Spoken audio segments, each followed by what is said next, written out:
اگلا سوال مفتی رشید صاحب سے یہ ہے کہ فوت شدہ کے بارے میں یہ کہنا کہ وہ جنت میں چلا گیا ہے، تو یہ کیا درست جملہ ہے؟ دیکھیں، قطعی طور پر آپ کسی شخص کے بارے میں اس طرح کہنا، یہ تو حدیث میں اس سے منع کیا گیا ہے۔ ظاہر ہے کہ قطعی طور پر کسی کے جنتی جہنمی ہونے کا پتہ تو اس کا تعلق تو خاتمے کے ساتھ ہے کہ اس کا خاتمہ کیسا ہوا ہے کیسا نہیں ہوا۔ تو حدیث شریف میں ہمیں یہ بتایا گیا ہے کہ اگر آپ نے کسی کے بارے میں کوئی اچھا جملہ کہنا بھی ہے تو اس کے ساتھ انشاءاللہ کہہ دیں، یا یہ کہہ دیں کہ احسبہ قضا، کہ میں ان کو ایسا سمجھتا ہوں اور اللہ تعالیٰ بہتر جانتے ہیں۔ تو قطعی طور پر اس طرح کسی شخص کے بارے میں یہ مطلب امید ظاہر کرنی چاہیے کہ امید ہے اللہ تعالیٰ نے مغفرت کر دی ہوگی، ہماری دعا ہے کہ اللہ تعالیٰ ان کو جنت میں اعلیٰ مقام عطا فرمائے، اس طرح کے الفاظ۔ لیکن قطعی طور پر حدیث شریف میں آتا ہے کہ رسول اللہ صلی اللہ علیہ وسلم نے صحابہ کرام کو منع فرمایا اس طرح کے جملے استعمال کرنے سے۔ یہاں ایک گزارش میں یہ بھی کروں گا کہ اس طرح کے سوالات سے بعض اوقات لوگ جو ایک غلط مفہوم اخذ کر رہے ہوتے ہیں کہ صحابہ کرام رضوان اللہ علیہم اجمعین کے بارے میں جو اہل سنہ والجماعہ کا عقیدہ ہے کہ صحابہ کرام سارے جنتی ہیں اور وہ محفوظ ہیں،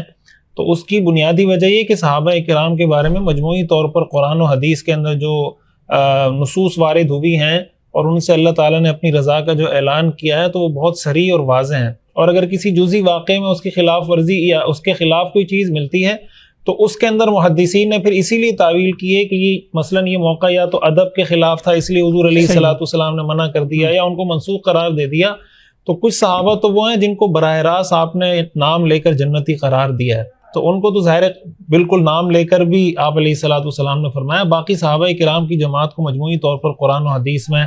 جو ان کے لیے رضامندی کا اعلان کیا گیا ہے، تو اس لیے صحابہ کرام کے بارے میں اہل سنہ والجماعہ کا عقیدہ یہی ہے۔ باقی عام کسی کا انتقال ہوتا ہے تو اس کے بارے میں اس چیز کو سامنے رکھنا۔ ٹھیک۔ اگلا سوال آپ سے یہ ہے کہ نکاح کے وقت جو مالی وعدہ کیا جاتا ہے اگر وہ پورا نہیں ہوتا تو یہ شرعاً کیا اس میں وہ ہے؟ دیکھیں، وعدہ تو کوئی بھی کیا جائے تو شریعت میں تو حکم ہے وعدہ پورا کرنے کا، اور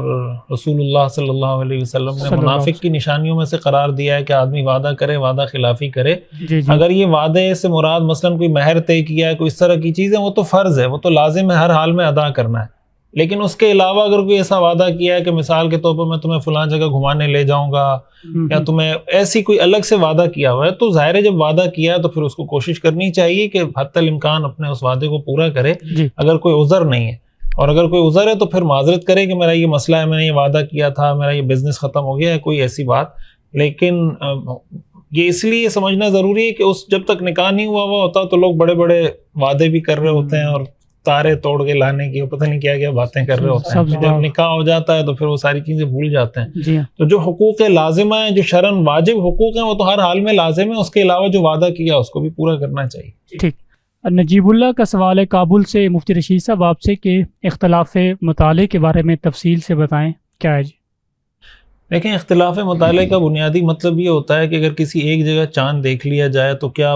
وہ جو رؤیت ہے وہاں کی وہ پوری دنیا کے مسلمانوں پر لازم ہوگی کہ وہاں رمضان کا یا عید کا چاند نظر آ گیا، پوری دنیا کے مسلمان اس کو معتبر مانیں، یا ہر ملک کی یا ہر شہر کی اپنی اپنی الگ رؤیت ہوگی اور اس کا اعتبار کر کے یعنی روزہ یا عید وغیرہ کا فیصلہ کیا جائے گا؟ تو فقہائے کرام کے درمیان، متقدمین اور متاخرین فقہاء کے درمیان یہ مسئلہ مختلف ہی رہا ہے۔ بعض حضرات نے، امام ابو حنیفہ رحمۃ اللہ علیہ کے شروع میں یہ قول رہا ہے جو ظاہر و روایت کا قول ہے کہ جو اختلاف مطالعہ ہے تو اگر ایک جگہ رؤیت ہو جاتی ہے وہ سب کے لیے معتبر ہوگی، لیکن متاخرین فقہاء میں اس میں پھر مزید کافی یعنی دو اور اقوال، میں اس کو مختصر یعنی آسان عوامی انداز میں یہ عرض کرنا چاہوں گا کہ بعد میں فقہاء نے اس میں یہ تفصیل کی کہ جو قریب قریب کے شہر ہیں ان کے لیے تو ایک رؤیت کافی ہو جائے گی، اور جو دور کے شہر ہیں ان کے لیے الگ رؤیت کا اعتبار کر لیا جائے گا۔ پھر اس معیار کو طے کرنے کے لیے کہ بلاد قریبہ اور بلاد بعیدہ کس کو کہا جائے گا، کس شہر کو کہا جائے گا کہ یہ قریب ہے، یہاں کی رؤیت اس شہر کے لیے بھی معتبر ہے، اور کس شہر کو کہا جائے گا کہ یہ دور ہے، تو اس پر پھر یہ علامہ شبیر احمد عثمانی صاحب رحمۃ اللہ علیہ نے فتح الملہم میں اس پر لکھا ہے کہ اس کا فیصلہ اس طرح کیا جا سکتا ہے کہ اگر کسی جگہ کی رؤیت کی وجہ سے ایک جگہ مہینہ 28 کا ہو جاتا ہے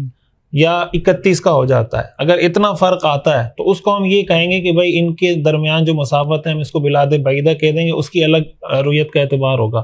مفتی شفیع صاحب رحمۃ اللہ علیہ نے یہ بات لکھی ہے کہ بلاد قریبہ و بعیدہ کا یہ فرق بھی بنیادی طور پر اس لیے کیا گیا تھا کہ اس زمانے میں ایک جگہ کی رویت کی اطلاع دوسری جگہ پہنچانا مشکل ہوتا تھا، تو اس وجہ سے بتایا گیا، جیسے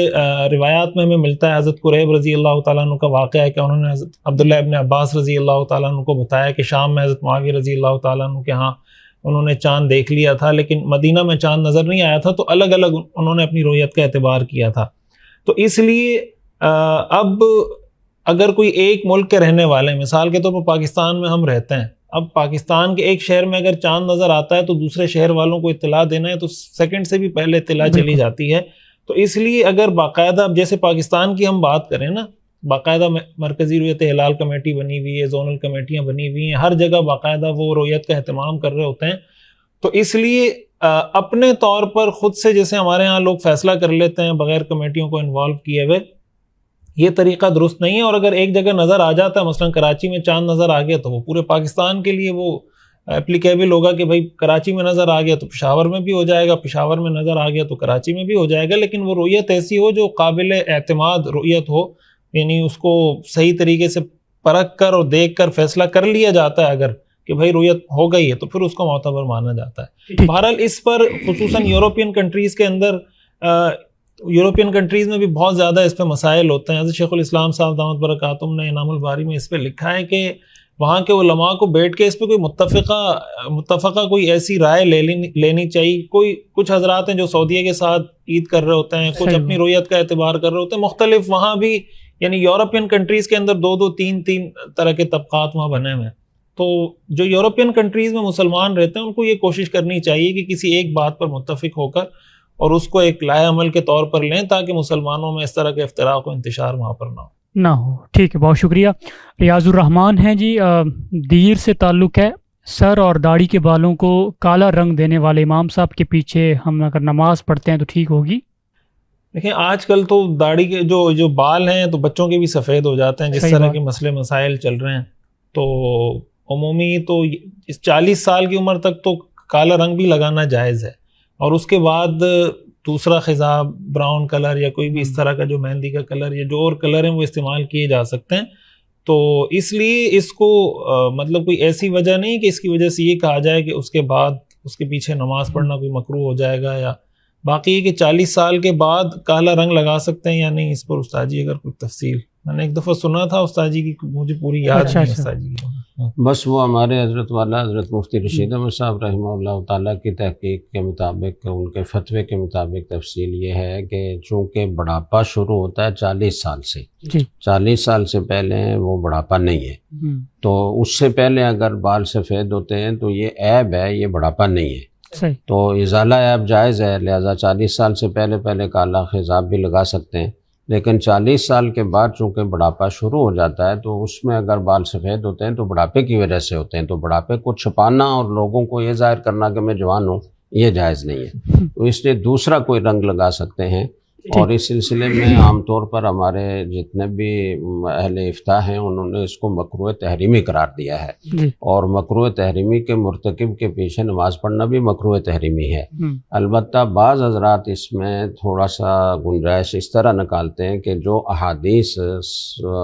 سیاہ حجاب سے متعلق وارد ہیں اس پر شدید وعید جو ذکر کی گئی ہے، اس پر لعنت کی گئی ہے، تو اس کے بارے میں وہ کہتے ہیں کہ یہ ساری متکلم فی روایات ہیں اور ان میں ضعف پایا جاتا ہے۔ ہمارے حضرات کہتے ہیں چونکہ متعدد طرق سے ہیں، تو متعدد طرق سے اگر ضعیف روایات بھی ہوں، ایک ہی مضمون بیان کر رہی ہوں، تو وہ درجہ حسن کو پہنچ جاتی ہے اور وہ قابل استدلال ہوتی ہے۔ اس لیے یہ کہنا کہ یہ سب ضعیف حدیثیں ہیں، لہذا اگر کوئی کالا حجاب لگاتا ہے تو کوئی حرج کی بات نہیں ہے، یہ درست نہیں۔ ٹھیک ہے، بہت شکریہ مصعب۔